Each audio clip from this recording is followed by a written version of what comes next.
Ganda araw mga lods. Nakita ko sa inyo yung gagawin ko ngayon. Wrap finish yan.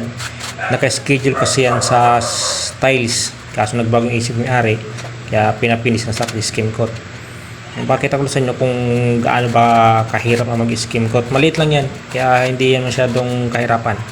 Pero kung lahat ng ginagawa ko dito sa ginagawa namin i-wrap, talagang dugo at pawis ang pag-skim coat pa lang.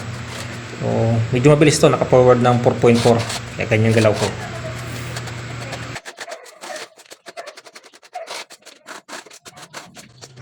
Ito yung second coating sa skim coat para mas lalo na siyang kuminis. Pero kung sa iba, minsan tatlong coating pa yan. So, ang isang sako na skim coat na ginagamit ko ay 650 o 680. So, makonsumo talaga.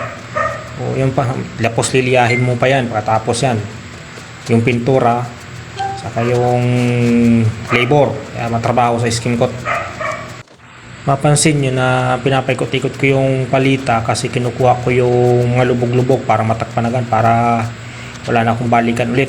Kasi dapat mga lods sa second coating, makuha mo na agad yung kinis sa skim coat para wala nang tatlong ulit. Isang hirap nga. Ayun mga lods, yung kinalabasan. So, yun lang muna mga lods. For more update, follow for more, like and share. Thank you very much. God bless us all.